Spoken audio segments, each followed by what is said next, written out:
In 8 and 9 and hopefully 10 tonight. We'll see how the pacing goes. And a couple ground rules to begin with. Having become less dumb than I was on Sunday, the goal is for me to not do much of the reading of the text like I tried to do during the sermon, and so that's going to help everybody out. So just prepare for that. And if you catch me not reading, just raise your hand and say, no, I should read that. It's probably for the best. But we're going to try to look at the text as much as we can and pay some close attention to what God is doing here. If you'll notice, and you may have seen this earlier in looking at some of the stuff we've covered so far, in that, let me see if I can, there we go. We had this earlier representation of how the structure of chapters 4 through 8 lay out, really kind of tying together or helping us understand and see what takes place structurally and God is teaching us about Israel. That's going to change, though, when we get into the following chapters. But right now, chapter 8, it is in some ways a bit of a capstone of this entire cycle that starts and closes with much of the same individuals in primary focus. It does shift a little bit as the story continues. What's going to happen, though, and we'll see this, is it's going to kind of shift to a story that is about Jehu and Hazael, or Hazael. And these stories here, again, begin to tell us much of the same context for Israel and for Judah as these nations are crumbling into their pieces. The context is how the people are affected by the leadership that is slowly losing its foundation in God. There's an erosion that takes place. The erosion is larger at different segments. There is some attempts to kind of shore it back up, and those are very one king centric. When that happens, there'll be a single king, and he's identified as being more righteous than the ones before him, sometimes even more righteous than more than a few people before him. But the trend line is very consistent, where there is, we used to be here, and now we're going downward. That's the general trend line. And there's a couple of social factors that play into that. There's a power dynamic that plays into that. But all of it is underscored by something we've talked a lot about, which is the rejection of God and the rejection of his covenant. Ergo, the consequences are seen in Israel proper and then Judah proper as two separate entities by this point. But realize that some of it's kind of obvious. I mentioned that social impact. When Israel's power decreases, that vacuum is then filled by all the pagan nations around them. And so David had pushed the borders out really far. As they schmoosed in tighter and tighter, you then began to see the consequences of that when you see, and let's kind of scoot to this one real quick, these sections of the nation which were once heavily powered by Israel as a whole people, now are slowly being separated. And so right now we've got, for this time period right now, the northern and southern kingdom still in existence, but you'll notice that these edge areas, Syria, Ammon, Moab, Philistia, Phoenicia, that's the chunk that's already been chewed away by the nations around them with the reduction of power. And so that slow erosion is going to continue to manifest itself until where you'll have nothing left. All right, so let's pick our nose right into chapter 8 real quickly and start with a reading of verses 1 through 6 of chapter 8. And so, Michael, do you want to start with that for us, please? You said 8, 1 through 6. Yes, sir. Now Elisha had spoken unto the woman whose son he had restored to life, saying, Arise and go thou and thy household, and sojourn wheresoever thou canst sojourn. For Jehovah hath called for a famine, and it shall come upon the land 7 years. And the woman arose and did according to the word of the man of God. And she went with her household and sojourned in the land of the Philistines 7 years. And it came to pass, the 7 years again, the woman returned out of the land of the Philistines, and she went forth to cry to the king for her house and her land. Now the king was talking to Elisha, the servant of the man of God, saying, Tell me, I pray thee, all the great things that Elisha has done. And it came to pass, as he was telling the king how he restored to life him that was dead, and that, behold, the woman whose son he had restored to life cried to the king for her house and for her land. And Gehazi said, My lord, O king, this is the woman, and this is her son, whom Elijah has restored to life. And when the king asked the woman, she told him. So the king appointed to her a certain officer, saying, Restore all that was hers, and all the fruits of the field, since the day that she left the land, even until now. All right, so we pause right there and we think about this. Does this story have a familiar echo anywhere else in the Old Testament? Is there something like this? What was that, Roy? Elisha did something similar to that. Right, there's a similar Elisha and Elijah connection here. I always have to be clarifying. Elijah came first and Elisha is our second one. What else? Is this similar to something else? Anybody else have everything taken away to the point where they were moaning, complaining to the Lord, and then it all came back? Job. And you think about two factors when we think about Job. Theology, knowledge about God's character, person, and teaching, and then practicality, how it affects Job and his family.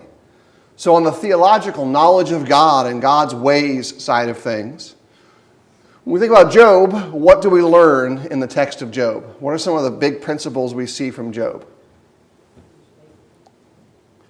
God's faithfulness and consistency might be one of them. Bobby? Job held to his belief even though he was tried pretty severely. Job's pressure cooker was on high. And he seemed to demonstrate quality conviction in the midst of that. Does he ask questions? Yes. Does he ask the kind of questions that seem difficult to think about? Yeah. Matthew? Satan has power in his life to take away and destroy. Satan is not, at least in the way the story is presented, bound aside from whatever limiter God places on him. God said, yes, you can do it. So there's a limiter. We don't know what power he had beforehand. We do know he was granted greater access. We also learned something else about Satan. What's a little side point we learned about Satan? He couldn't take Job's life. Couldn't take his life. That was restricted. He knows God. He's interacting with God in the text's presentation.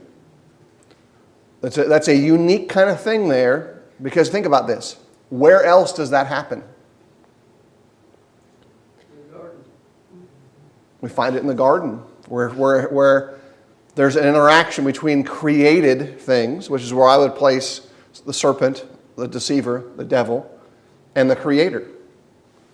And so that's going to cause us to think about all of those things whenever we read through it. When we see an echo of that in the story of God's people, we should pause and say, these are similar. How should I consider these events? What should I think about them? What does this inform me about God? What did this inform Israel about God? What do they know? What did they learn? In both of them, with Job and with this woman, she's blessed more than what she left. I mean, he's granting her not only her land and her home, but all the betterments that were made to it since she's been gone for those 7 years. Yeah. Same thing with Job. Yeah, she got more on the return side than she had on the front end. I got you in a second, Matthew. First, We can also learn from the temptations and interactions that Christ had with Satan when he was trying to tempt Christ, and the answers that Christ gave back to him. Right, when we move forward in the New Testament, which we'll do this tonight some, we'll see a lot of this kind of wind itself together. Matthew? On the spiritual side, you see somebody coming to a king asking for restoration. If you make that comparison to Jesus, we can be the woman coming to the king asking for restoration, and he's good to restore. Right, that's where this kind of this goes to again. Now we're in the practical space, restoration of physical goods and all that, but it lifts back up into the theology space, which includes our questions about spiritual things. But there's one more connection here that's important. Israel is about to do what? What's going to happen to both the northern and southern kingdom? They're about to have everything taken from them. The kind of captivity they think only happens to the heathens, to the not us people, right? And then their shame is so severe that how does the Bible describe in different terminologies their shame? Well, the Bible will describe their entrance into captivity with terminologies like your nakedness has been exposed, your shame has been exposed. A trail of blood surrounds however you want to picture the caravan that goes off into captivity. Because so many of their people were killed when they all thought two things would protect them. Now, that's important to see here when we get the resolution side of what happens to her and then the rest of this text. What two things did Israel think they had? They were the sons of Abraham and God. And with that, they could always just buy a little bonus thing. If that doesn't work for us, we can always just partner with one of the nations around us. But in so doing, they reject God. That's their play. That's their standard behavior. We'll either trust in God, kinda, or make a treaty with the most powerful nations around. And when they start doing that, those treaties fail over and over again. They end up being to their destruction. And so that's that backdrop that brings such great joy when the final thing happens. But what does the text begin with? We have this great joyous moment. But chapter 8, verses 1 and 2, what is the Lord calling for? Famine. They're going to have to get into the pressure cooker for a while. That's part of the visualization and the intertextual need here. That it's not going to be immediately better. There's going to be a picture that comes through that famine. And we've recently read through last year, and we kind of studied through Nehemiah. We've looked at Ezra in different contexts. And so we kind of remember the restoration side. And that wasn't super just awesome, easy. But it had great joy, right? Great joy when the temple was rebuilt. Great joy when the gates were hung. Great joy when the walls were rebuilt. And so this kind of brings that whole picture together and helps us then move the story forward a bit in our hearts. It then shifts verses 7 through 29. We're not going to read it all at once. But we still have that same Elisha space here. And let's do this. Let's read verses 7 through 15. And Les, would you read that for us? Now Elisha came to Damascus, and Hadad, king of Syria, was sick. And when he was told him, the man of God has come here, the king told Hazael, take a present with you and go to meet the man of God, and inquire of the Lord through him, saying, shall I recover from this sickness? So Hazael went to meet him and took a present with him, all kinds of goods of Damascus, 40 camel loads. When he had came and stood before him, he said, your son Ben-Hadad, king of Syria, has sent me to you, saying, shall I recover from this sickness? And Elisha said to him, go say to him, you shall certainly recover. but the Lord has shown me that he shall certainly die. And he fixed his gaze and stared at him until he was embarrassed, and the man of God wept. And Hazael said, Why does my Lord weep? He answered, Because I know the evil that you will do to the people of Israel. You will set on fire their fortresses, you will kill their young men with the sword, and dash in pieces their little ones, and rip open the pregnant women. And Hazael said, What is your servant? Who is but a dog that he should do this great thing? Elisha answered, The Lord has shown me that you are to be king over Syria. Then he departed from Elisha and came to his master, who said to him, What did Elisha say to you? And he answered, He told me that you would certainly recover. But the next day he took the bedcloth and dipped it in water and spread it over his face till he died. And Hazael became king in his place. Is that a nice positive message? Positive mental attitude right there, right? No, it's awful. This is part of the section of the text where it returns to some of the things we heard when we read through Judges. If you remember what Judges sounds like the fall of the kingdoms in some senses. Did you ponder for a moment how much is being brought to Elisha? Does that sound familiar? Back in 2 Kings 5. Think about this. 40 camel loads of goods. I don't even know how much that is. Like I tried to figure out, kind of wrap my brain around how much that would be. Does Elisha care about money as far as we can tell? Doesn't seem to faze him in the ways that everyone around him thinks. Because if we ask the question, does everybody around Elisha think money matters? Seems like a whole lot of them do, even some of his servants. But he doesn't seem to care about it at all. That's a lot. But the bottom line, this is again just a massive amount of money. Much more than any one individual that's not royal, that's not a king, is going to be around in their lifetime.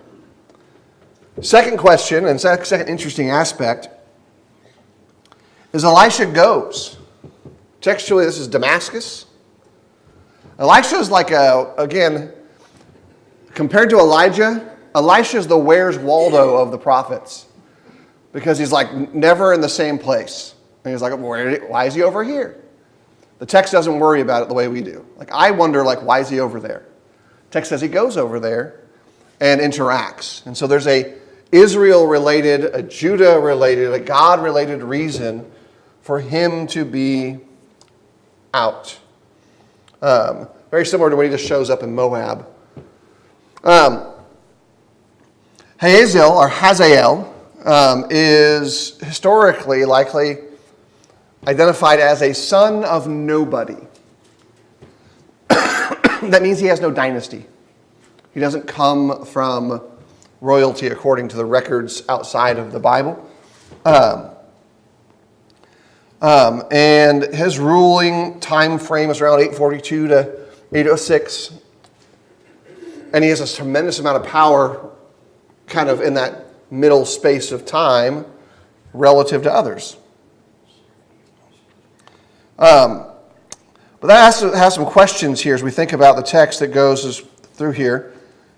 What is going on with Elisha's commentary regarding how people will recover, what they get to know, and what that all means?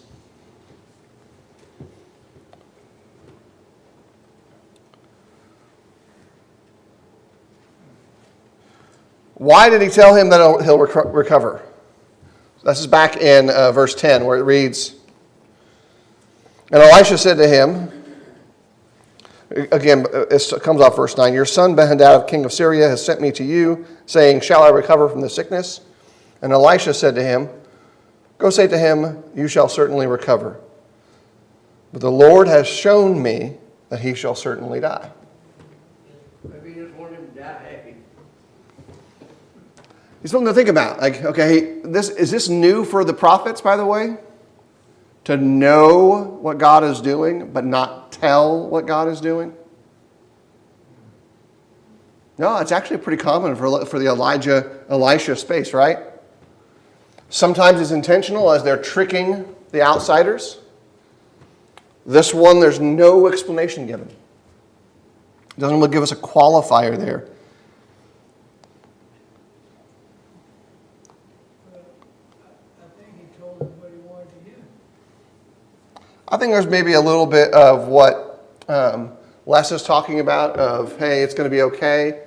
But I also think this is not so much about him anymore.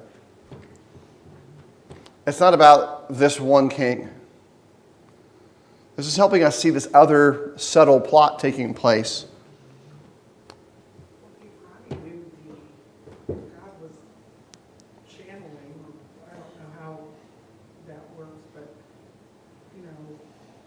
maybe he revealed to Elisha the heart of this man that was doing his bidding. Yeah. I think it's more about Hazael than it is about Ben-Hadad. And this is his behavior now coming forth because again, the summary here is someone who will murder Israelites when he becomes king will also murder a Syrian to become the king. And whether you want to think about, does he imply that Hazael will kill him or should kill him, is a secondary thing. The thing I then key into, and I think we should too, is Elisha's response to it.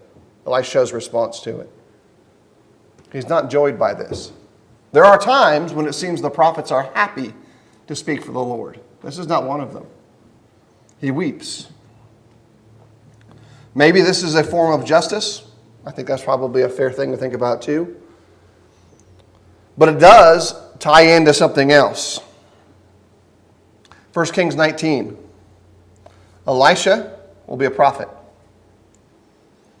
Hazael will be king of Syria. And Jehu will be king of Judah. They will all then unite to destroy the wicked of Israel and Ahab's house. But they're all surprise choices in some ways. Because you're seeing the decay of the people of God and the decay of the kingdoms. They're not the ones that people would have wished to have been in various places. They would have wished for Elijah. They would have wished for others. Last part of chapter 8. There's two chunks of it. Begins right now with verses 16 through 24. Let's see. Roy, do you want to read a little bit for us? That section, please. And in the 5th year of Joram, the son of Ahab, king of Israel, Jehoshaphat being then king of Judah, Jehoram, the son of Jehoshaphat, king of Judah, began to reign. 32 years old was he when he began to reign. And he reigned 8 years in Jerusalem. And he walked in the ways of the kings of Israel, and did the house of Ahab, for the daughter of Ahab was his wife. And he did evil in the sight of the Lord.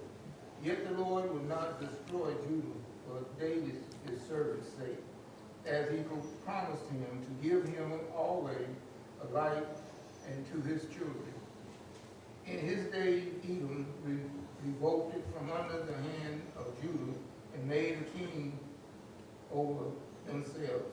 So Joram went over to there, and all the chariots with him, and he rose by night and smote the Edomites, which compassed him about, and the captains of the chariots, and the people fled into the camps.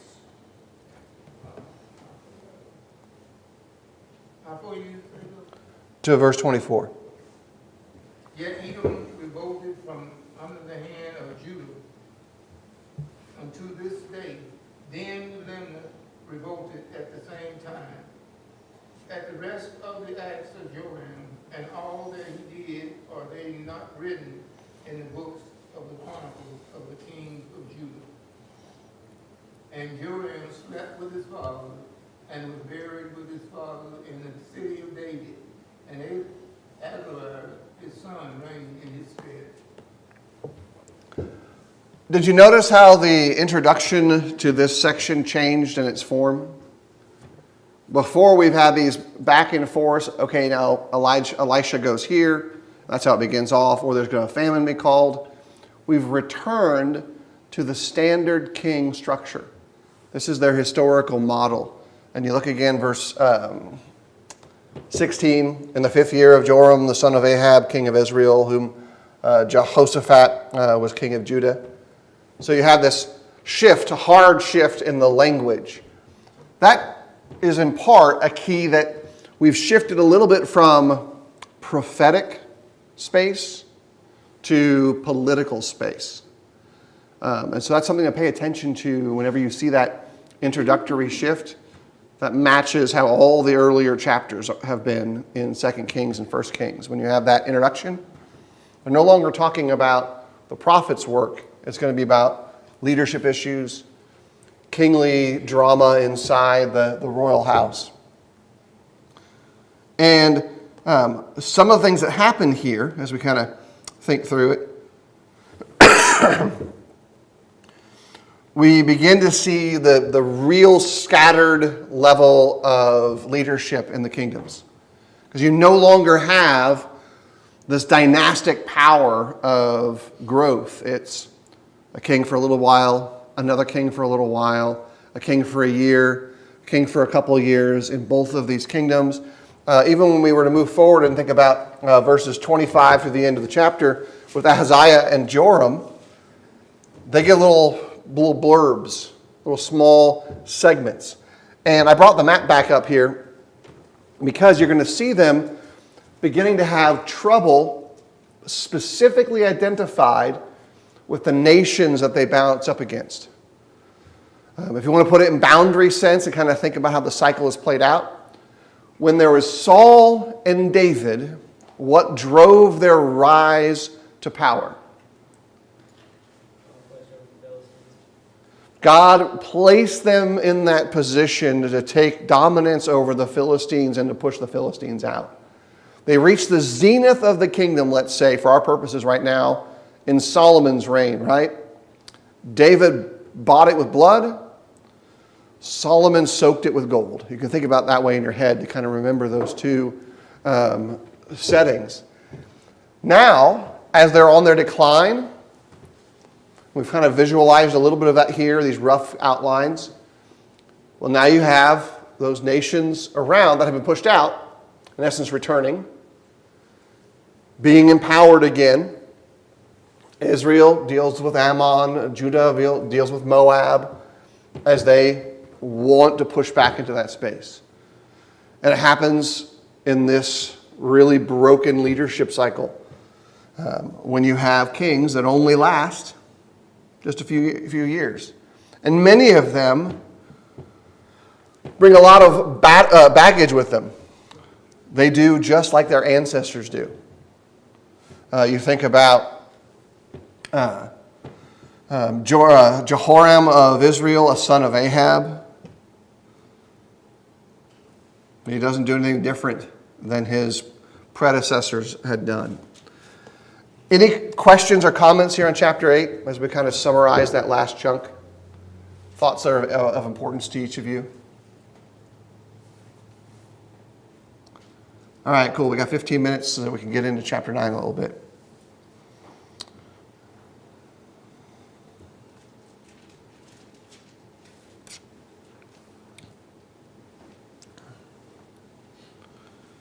All right, so we're going to read first verses 1 through 3. And Matthew, could you read that for us, please?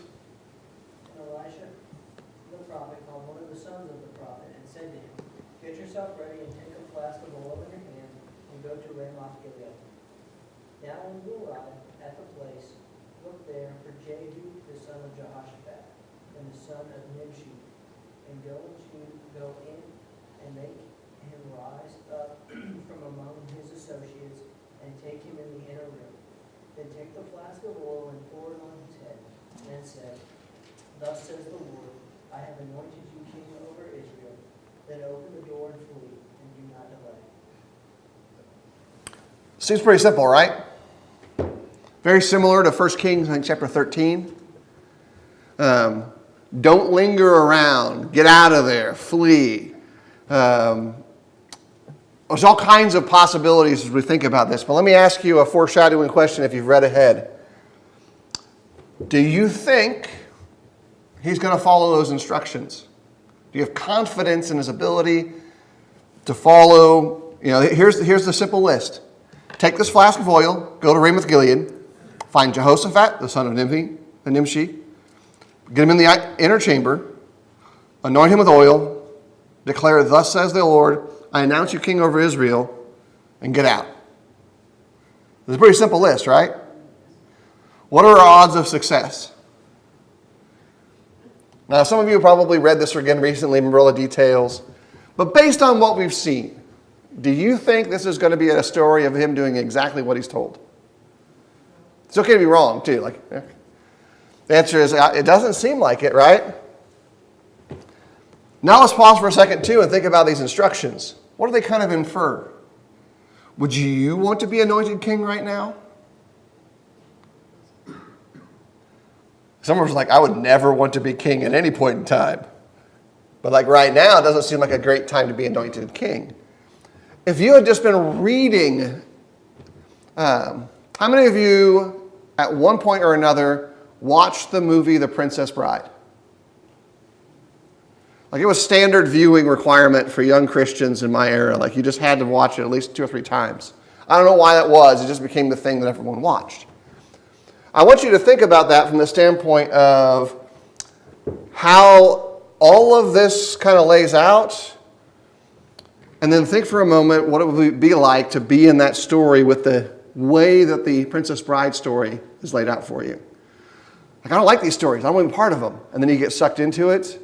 But then you remember how many awful things happens to everybody in those stories.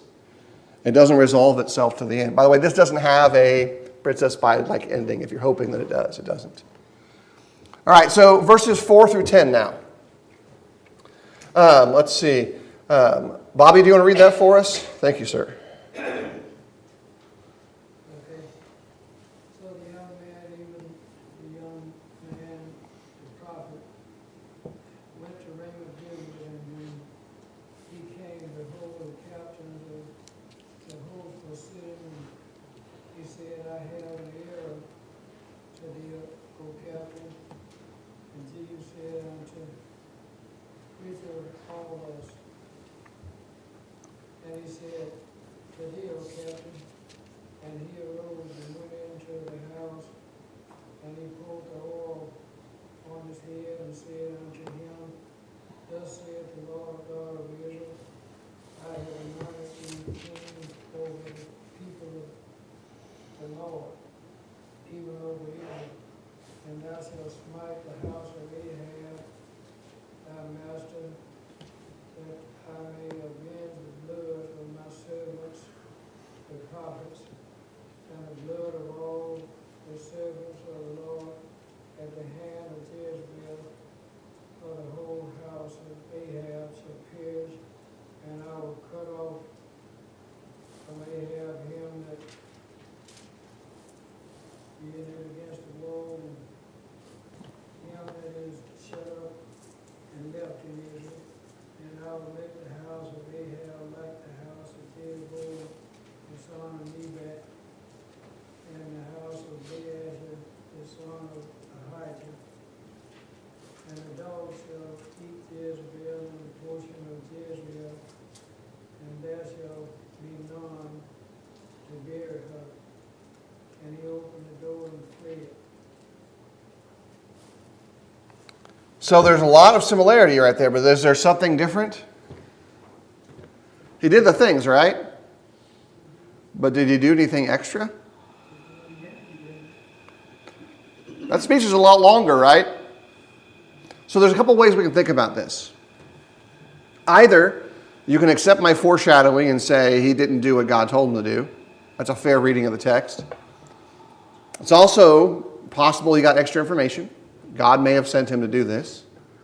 The core steps were accomplished, right? He did all his core things. But we still have to think about the practicality of the text told us, this is what I want you to do, and he did something extra. He did what for whatever unknown reasons. We don't know.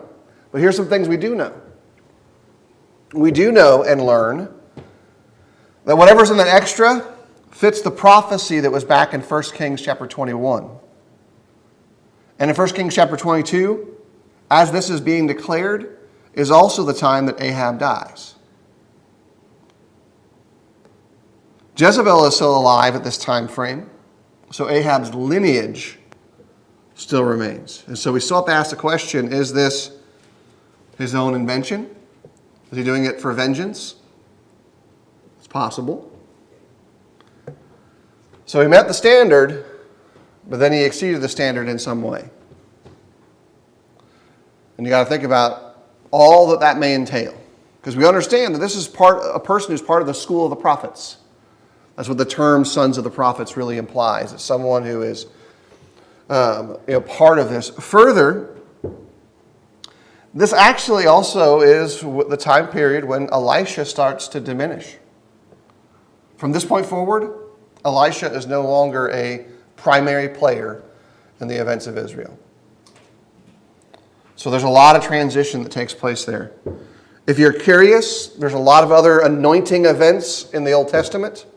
We're familiar with many of them. Solomon, 1 Kings chapter 1.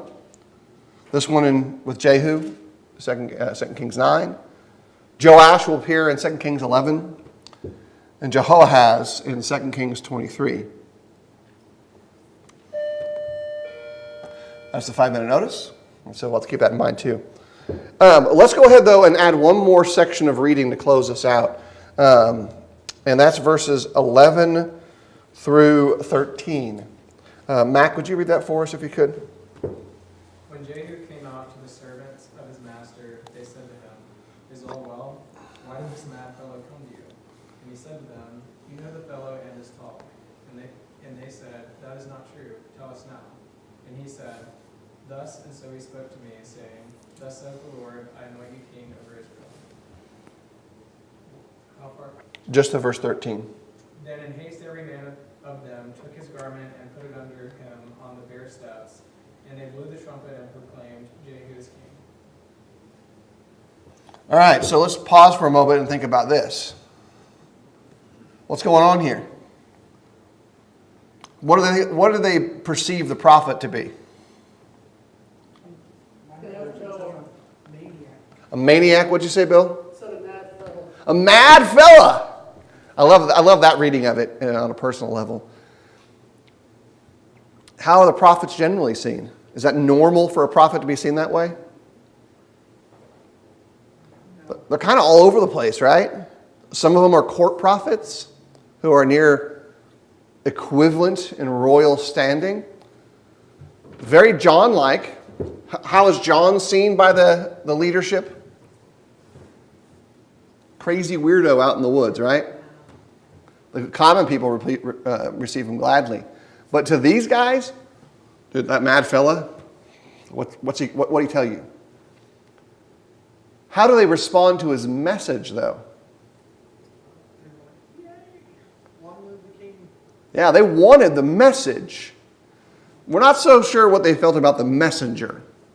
And that's an important thing to think about, too, because that's pretty normal.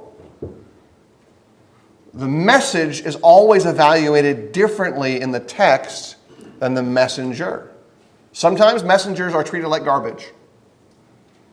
Sometimes they're treated like kings. In Elisha's life, he received both of those things. He was also tried to bribe him with tons of cash in different spots. But his messages were linear. God is doing a thing. God is doing a thing. God is doing a thing. Even the secondary message, because as far as we can read, the primary message comes from God to Elisha, and that it's sublet.